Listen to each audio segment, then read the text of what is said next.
Technology అభివృద్ధి చెందుతున్న దగ్గర నుంచి కూడా రోజుకు కొత్త రకమైనటువంటి సమస్యలు కూడా తలెత్తుతూ ఉన్నాయి. టెక్నాలజీని మనం మంచిగా ఉపయోగిస్తే మంచిగా పనికొస్తది. అదే చెడుకి ఉపయోగిస్తే అది చెడుగానే ఉపయోగపడుతుంది. సో, అంటే ఇది ఒక డబుల్ ఎడ్జెడ్ స్వర్డ్ లాగా పనిచేస్తుందనమాట. సో, ఇదెందుకు చెప్పుకోవాల్సొస్తుంది అంటే, మనం గత సంవత్సరంలో విన్నాం. గుడ్లవల్లేరు దగ్గర ఒక ఇంజినీరింగ్ కాలేజీ వాష్‌రూమ్స్‌లో సీసీ కెమెరాలు పెట్టారు అనేటువంటి వార్త అప్పట్లో ఒక సంచలనం. అయితే ఇప్పుడు దాని గురించి ఎందుకు మాట్లాడుతున్నాము అంటే, విషయం దాని గురించి కాదు.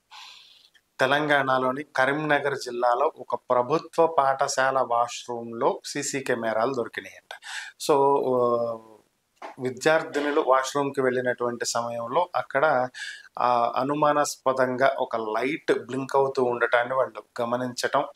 సో, ఇక్కడ లైట్ ఎందుకు ఉంది అని చెప్పి వాళ్ళు గమనించగా అది సీసీ కెమెరా అని చెప్పి వారు గుర్తించడం. వెంటనే ఈ విషయాన్ని తల్లిదండ్రులకు తెలియజేయగా తల్లిదండ్రులు స్కూలుకి వచ్చి ప్రిన్సిపల్‌తో గొడవకు దిగ్గా ప్రిన్సిపల్ పోలీసుల్ని పిలిపించి దీనికి సంబంధించి విచారణ జరిపించగా సీసీ కెమెరాలు ఉన్నాయి. వాష్‌రూమ్‌లో సీసీ కెమెరా పెట్టారు అనేటువంటి వార్తలు బయటకొచ్చాయి. అయితే ఈ వాష్‌రూమ్ పైన ఉండేటువంటి గ్యాప్స్‌లో పెట్టేటువంటి గ్లాసెస్ ఏవైతే ఉన్నాయో వీటి మీద ఉన్నటువంటి వేలిముద్రల ఆధారంగా ఒక ఇద్దరిని అదుపులోకి తీసుకున్నారని తెలుస్తుంది.